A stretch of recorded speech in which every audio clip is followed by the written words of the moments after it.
The Awakening Kids banner, the Kids Awakening banner is this year's Thor-empowered young ults. We got Lissa, Emmeryn, male Robin, and dual female Robin with Chrom. I guess we gotta get a Robin and Robin duo one day. We'll be talking about everyone's stats and new skills, plus discuss general playstyle and build ideas. Now, the 4-star focus unit for this year is Little Lissa. You can get a 4-star and 5-star rarity. Whoever decided to give the little girl a giant axe, thank you for understanding the assignment. Little Lissa is putting away the heavy armor but will keep her Christmas battle axe. She's an axe fighter with 40 HP, 47 attack, 17 speed, 47 defense, and 42 res. Lissa has attack and res super boons and will join Nabata Altina as a super min-maxed low speed unit. Pretty unique stat spread, especially for a 4-star focus. Lissa ties Altina and others for high stack among axe infantry. She has the new highest defense for the class, and her res is second highest behind Altina. For old skills, Lissa has Bonfire and the always fun Times Pulse 3. Lissa heard about the lack of defense res finish 3, so she'll be our third ever unit with the skill line. If you got the new emblem Ike, Lissa can take the tier 4 plus another one of Ike's whole skills. For her weapon, Lissa has the new War Axe, 16 might excited specials. If Lissa is within 3 spaces of an ally, she gains bonus attack, defense, and res equal to 25% of the foe's attack at start of combat, -4. If the foe had 72 flat attack, this can grant a max plus 14 to those stats, and has a minimum of +5. In addition, Lissa gets full tempo, so no guard and no special charging. She reduces the effects of deep wounds' anti-healing by 50%. Lissa reduces follow-up attacks with an S by 80% damage. Last, if Lissa's HP is above 70% when her offensive special triggers, she deals bonus true damage equal to X% of her defense stat. If her HP is under 70%, Lissa instead heals for the same amount. This X value is equal to her max special cooldown value times 10 with an extra plus 10%. You can't use this for AoE specials. Alright, so Little Lissa will get a bunch of stats. She has Slang plus Tempo for consistent specials. She has big 80% DR, but only for follow-ups, and will heal at least half the original amount if the foe has Fatal Smoke or Deep Wounds active. It's not written very well, but yes, Deep Wounds appears to just be the name for the no healing penalty which Fatal Smoke has normally. As for the extra true damage or healing, you must use an offensive special, and similar to Flare, this HP condition is going to check the moment Lissa's special triggers. This means even if you start the battle at full HP, if Lissa takes a big hit, she will prioritize healing instead of the bonus damage. With 2 cooldown Bonfire, Lissa's extra damage is equal to 30% defense, so it's kind of like she has a 2 cooldown Ignis. If she gets hurt, the healing is going to replace that extra damage. Little Lissa has a very simple game plan. Slaying Bonfire with Times Pulse will put it at 1 cooldown. If the foe hits Lissa, Tempo guarantees Bonfire gets charged. Lissa counters with Bonfire, Finish adds extra 5 damage, and if Lissa is above 70% HP, she does another 30% defense as true damage. If she's under 70%, that 30% defense instead is gonna heal Lissa. You can always heal at least half the original amount if the foe has Fatal Smoke. Just to be clear, that anti-deep wounds effect does not work outside of combat, meaning that new Fallen Julia Refined will prevent Lissa from being healed regularly unless you can clear deep wounds. Now, for some additions to the kit, while Bonfire is great for this high defense unit, no Quarter's DR Piercing is just too valuable. Lissa has no built-in damage reduction for the first attack she takes, so you can run one of the many % DRB skills. For example, Bulwark 4 can stop movement, Guard 4 is always great with Tempo to force the foe to bring no guard, Lissa lacks a follow-up so Quicker Pulse 4 works, Nelsie Distal 4 counters sweep effects, you then got something like Gambit, but that's not going to work with Slaying Bonfire. Well, you'll get 20% damage reduction, but no true damage, so it's kind of awkward. For an alternate tanking option, you could choose Legu's Friend. This Lissa can copy Ike's kit with Finish 4, and it's sort of a budget version of Emblem Ike's playstyle. You're going to need to run Slaying Ignis. With Times Pulse, that's going to go down to 2 cooldown. When the foe attacks Lissa, she gets another -2 cooldown plus flat damage reduction based on her defense or res. Her counter is going to be a DR Piercing Ignis proc. Because of Tempo, you technically don't need Times Pulse, however, keeping it is going to allow this setup to work with Emblem Ike's Ring. As I've been mentioning, while a fun setup, there is a brand new scout type effect on this banner that is going to mess with the Legu's Friend general game plan. For other skills, Lissa should do fine with the usual tank perks. Boost 4 is another way to get guard. You can run Oath 4 or Pledge for self-buffing. Attack Smoke 4 or Panic Smoke 4 are fine for some mixed phase power. If you got cooldown perks, those are going to synergize with Tempo's no guard, but Lissa lacks follow-ups, hence the focus on the one-shot retaliation. She is bulky and has 80% DR for follow-ups, but if the foe can charge a DR piercing special, then that may not matter. This is where we can circle back to Legu's friend. Instead of going for a big DR piercing Ignis, you run a defensive Pavis or Aegis. That's going to be on 2 cooldown via Slaying, and Legu's friend will charge them right before the foe attacks, which is dirty. With this, Lissa can get unpierceable % DR plus flat DR via Legu's friend. However, the devs have kinda planned for this, and they don't seem to want Lissa to do this because you're no longer gonna get the bonus true damage or the healing part of New War Axe. It's very unfortunate, because the advantage of defense specials is that Scowl doesn't affect them. Little Lissa seems primed to inherit Ike's or Emblem Ike's whole skill set, but it does feel like that 4-star focus status is kinda restricting her a little bit. Regardless though, she's got a rare stat spread and unique weapon. That's pretty great and all you can ask for as a non-5-star only unit. Our next young ult is for Emmeryn. The young X ult is once again an infantry healer, but no demon healer skills this time. For stats, Emmeryn has 40 HP, 47 attack, 25 speed, 23 defense, and 47 res. Attack super boon I believe is going to tie her for the highest attack healer in the game, and 47 res is right behind the top as well. You're going to need to keep Emmeryn safe though, as 25 speed, 23 defense, and great. For ult skills, Emmeryn is the second healer with Light's Restraint, 2 cooldown damage special that inflicts a post-smoke AoE after combat, plus she inflict a guard status.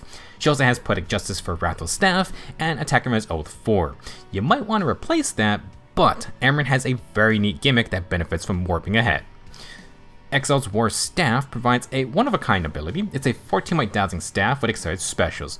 If Emmeryn's under 60% HP or has entered combat, or used an assist skill during the current turn, all allies can now warp to a space within 2 spaces of Emmeryn. Oh dear. Next, Emmeryn grants a +4 drive buff to allies within 3 spaces, and she also provides 7 HP sustain to those allies after their combat. For her own combat, if Emmeryn is within 3 spaces of an ally, she gains +6 attack and res, a free follow up, and true damage equal to 20% res. First off, for combat, Emmeryn has the basics of a 5-star healer, but needs Wrathful Staff to do full damage.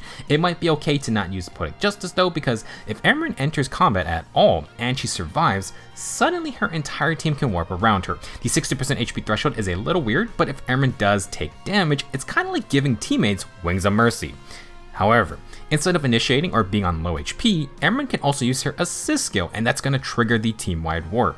The fact this effect has no initial range is kind of insane. With that Oath 4 in her kit, Emmeryn can jump forward, attack or heal an ally, and then become a warp beacon with the powerful 2-space warp. To fit her unique abilities, Emmeryn introduces a brand new healer assist skill called Magic Shield Plus, restore HP equal to 50% of unit's attack, and grants the following to the target ally. Magic Shield heals and grants a +6 attack and res field buff, plus the neutralized stat penalty status. If used on turn 2 onward, the healer also gets an extra action, although they will be inflicted with gravity. The extra action has a 2-turn cooldown, although that just means it's active every other turn.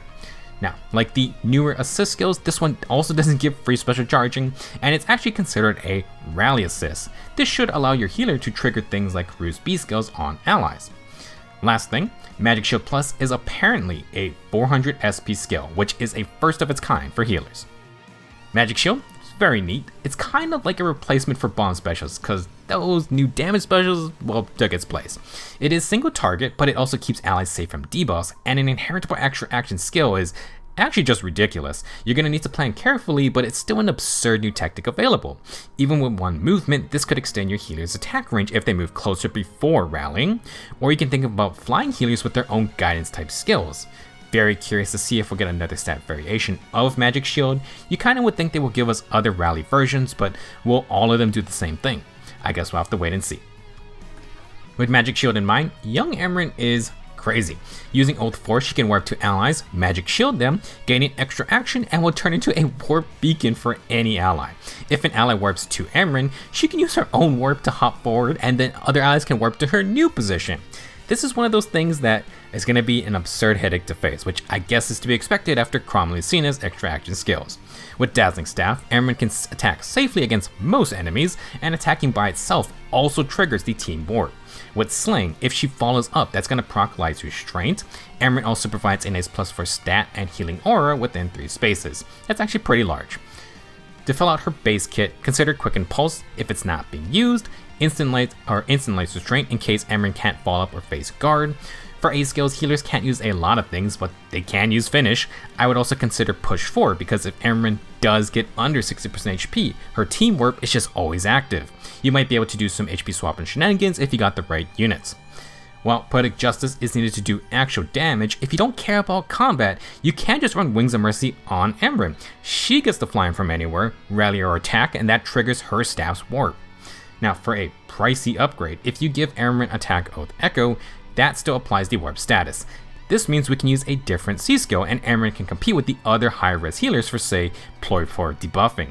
An alternative is Infantry No Follow for speedy allies. The tier 4 also gives the user warping.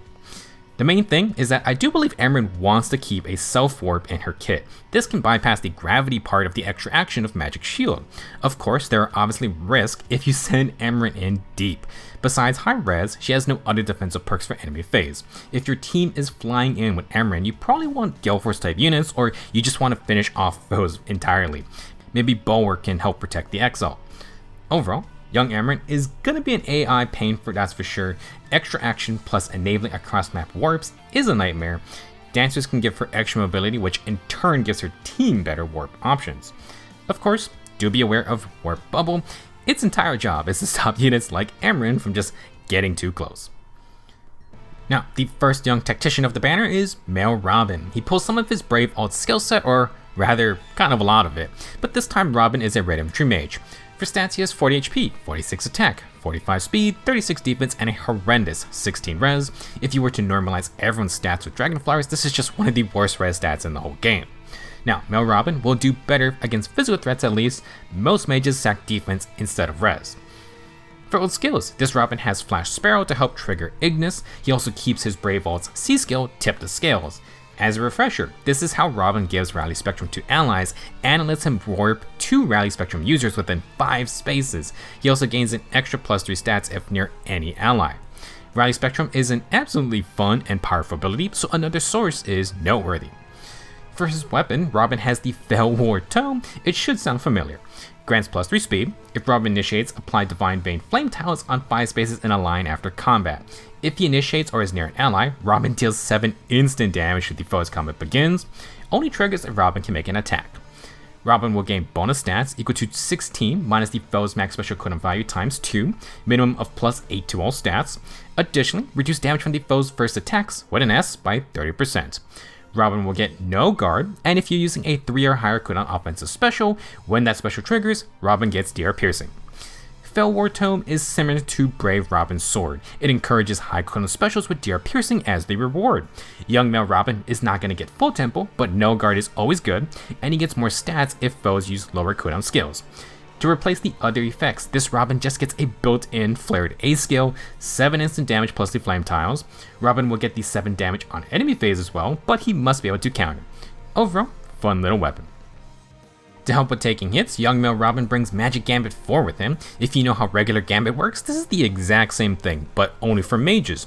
One difference is that it does not trigger if melee foes initiates. That means no close counter synergy, which is kind of a bummer when they just gave us a brand new close counter option. Now, when active, you inflict -4 speed and res on the foe. If using an offensive or defensive special, you gain bonus true damage and % damage reduction. For the true damage part, you must run at least a 3 cooldown special. 3, 4, and 5 cooldown specials will grant 4, 8, and 12 true damage per hit, respectively. For the % DR, this is going to be 20%, 30%, and 40% DR again. Magic Gambit is just like regular Gambit in function, but its effects are slightly weaker. At this point, I feel like the no melee initiator condition is kinda lame, but maybe the devs are scared of tanky mages like Duasker from using this skill. For example, he would essentially be like Brave Dimitri post refine, % DR plus flat DR. For infantry mages though, they have another option in Legu's Friend. For cows and flyers, Magic Gambit can take the role of a DRB skill, but needing to run 4 or 5 cooldown specials is kind of the main hurdle there. If you're fine with Aether or Miracle, then by all means.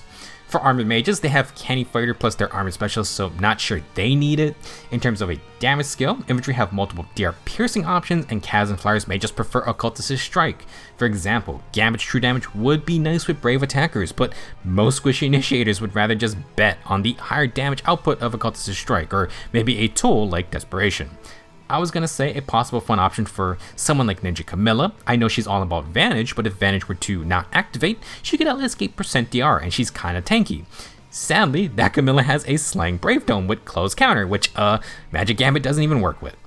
I'm not really sure who else is gonna really want this skill. Maybe we'll get a future unit who can totally abuse Aether and Miracle and wants some juicy % damage reduction. For young male Robin, Magic Gambit is fine with his kit. He is encouraged to use Ignis for DR Piercing, and he has Rally Spectrum to actually charge it in one round. He's going to get 8 true damage and 30% DR via Gambit. The main issue for Robin is needing to double to get his Ignis proc. Like his Brave Vault, he's got good speed, and he's going to be stacking % DR to take hits, but you really want no follow-up to ensure doubles. Flash Sparrow plus no guard can charge Ignis in one action after Rally Spectrum. This Robin has good initiation threat thanks to his Tip the Scales 5 range warp. He gets some instant damage plus lays down the flame tiles as well. This is where you could run Occultist's Strike, but that is full offense where Gambit offers % DR to stack with the weapon. For A skills, technically you could swap to something like Finish 4. If Robin takes a counter in between doubling, he's still going to charge Ignis, plus it's mixed phase. If Robin doubles safely though, you kind of want to have Flash's cooldown. For other skills, you could stack more % DR with, say, Remote Sparrow. Robin gains a bunch of stats, especially with Rally Spectrum, so if you got team buffers, he could have fun with that close bonus doubler. Instead of Magic Gambit, you could run Lagoo's Friend. Its 2 cooldown effect with Rally Spectrum is gonna ready Ignis, but the DR Piercing is redundant, and it's an enemy phase setup generally. For initiating, you could take Magic No Follow or Desperation. Technically, you don't need % DR if you don't get hit, and Robin can easily meet the 2 movement condition. You are going to lose some damage potential though, and if Hardy Bearing is around, then Desperation is kind of a dead skill. Overall, young male Robin really isn't that different from his Brave Vault, just with a tome. He has similar restrictions in terms of Special Choice, which synergize with Magic Gambit, and you can charge Ignis with Rally Spectrum. For general usage, really want no follow to guarantee doubling. With his Flared Flame Tiles, he could be another piece in an instant damage stacking team, especially with his insane warp range. If you haven't already tried or gotten Brave Robin, I highly recommend Rally Spectrum, one of the most impactful abilities around and technically can help counteract our last unit. Joining male Robin, female Robin is actually our dual hero leader. She gets Chrom this time and is a Blue Infantry Mage. This Robin might give us some insights into what Brave female Robin will be like. However, Brave male Robin wasn't really like his legendary alt that came out in the same year. That said, this Robin has a new mechanic that I could see sticking around for another alt. For stats, dual Robin has 40 HP, 45 attack, 46 speed, 30 defense, and 22 res. Speed Super Boon is great, and she trades defense for res, although still kinda defense focused. For ult skills, Robin has Reposition, Infantry No Follow 4, and is our second Flare user. Flare is quite nice if you want to mess around with something like that Lagoo's Friend B skill. Dual Robin's Draconic Pax has a lot going on because we have a new Hush Spectrum status, and the description is just straight up incorrect. In red, it says Robin is going to inflict in-combat debuffs on the foe. However, in-game, as I've written in green, she actually gains in-combat buffs herself. I don't think this has been addressed officially yet. It's not a huge difference because it affects all stats, but this distinction does matter for specific skill interactions. With that in mind, let's dive in. Draconic Pax is a 14 might tome. If a rally or movement assist is used by Robin or targets Robin, grants special cooldown -1 to Robin and inflict Hush Spectrum on foes within 3 rows and 3 columns, centered on Robin after moving. If Robin has already performed an action and she gets rally or a movement assist occurs, then grants another action once per turn. To summarize, Dual Chrom is back, but Chrom only gives cooldown to Robin this time, no free ally charging. Like to change Fate and its various iterations, Robin will get an extra action. Unlike previous versions, it does not inflict self-isolation, so Robin can double reposition, and unlike Dual Chrom, it does not specify that the -1 cooldown is once per turn too. Theoretically, Robin and her own team can rally or move her around in the same turn, and every time she gets -1 cooldown. As for Hush Spectrum, we'll talk about it at the end. Moving on, Dual Robin is going to get exerted specials if she initiates combat or within 2 spaces of an ally. Currently, she gains bonus stats equal to X. X is 16 minus the foe's max special cooldown value times 2. Like male Robin, Dual Robin gets 30% DR for first attacks with an S and no guard. Stopping here, besides slang, this is the exact same effects on male Robin, which leads me to believe somebody copy-pasted some code. We'll see if they say anything about the difference here, but currently female Robin gains stats, she does not inflict debuffs. Finally, what is Hush Spectrum? It really is just the reverse of Rally Spectrum. It is a negative status, so when it says the unit gets -5 to all stats, that's good for you. The second part says to inflict +1 cooldown on the unit before their attack if using an offensive special. This is just Scowl, which makes Hush Spectrum a Scowl status, except there's 0 res checks involved. At first, I stopped reading here because that's already really good, but there's more. If the foe with Hush Spectrum has Sling, they will give your unit -1 cooldown before they make an attack. This is similar to Lagu's friend. If the foe has Hush Spectrum and Emblem Ike attacks them, he now gets -3 cooldown instantly. Oh dear. One thing to note is that Rally Spectrum gives -2 instant cooldown for non-slaying units. Hush Spectrum is just one layer of Scowl, and this third effect is not going to trigger against those units. In Robin versus Robin team matchups, most effects will cancel out. Non-slaying units with male Robin are going to have the advantage though. If you haven't noticed, duo female Robin already counters part of Ike's playstyle, mainly Lagu's friend. Ike cannot trigger his Great Aether, which means no DR piercing and no healing after effects. This is why I keep mentioning defensive specials. Hush Spectrum, like Scowl, does not affect defensive specials. Well, that was 1 of 4 for Robin's new skills. Next, female Robin is bringing back Rima's A skill. Like I said with Dual Leon, we really need to double check if these units aren't actually evil. Now, this is going to be the 5th iteration of this A skill. Legend of Grima has 2 with the remix, Hollowing Grima has 1, and then Rearmed Grima also has 1. This time, it's called Fell Worm Scale. At start of combat, if above 24% HP, grant +8 to all stats, neutralize the foe's field boss, deal true damage equal to 15% attack, and when special triggers, pierce %DR skills. After combat, Robin heals 7 HP. Thankfully, very straightforward A skill. Like male Robin, female also gets DR piercing specials, but she's not restricted to higher cooldown options. Her Slaying Flare is going to be just fine. Fell Worm skill just adds more stat advantages to her kit, another +8 to all stats, and denying field boss is excellent. Got a bit of true damage and healing is always nice as well. For Robin's dual skill, she grants Rally Spectrum and Dual Strike to all allies within 7 rows and 7 columns. Okay, well, I guess if you're going to copy your counterpart's homework, you might as well go all the way. In dual Robin mirror matchups, you can counteract the enemy's Hush Spectrum. Do keep in mind, she doesn't get the 5-space warp. That is part of male Robin's Tip the Scales. For Dual Strike, this is a way to get brave attacks, and Robin gives it to basically the whole team. If you have a very mobile team, that's such as the current lineup, Dual Strike can be very easy to activate. Of course, this is assuming you can use the dual skill.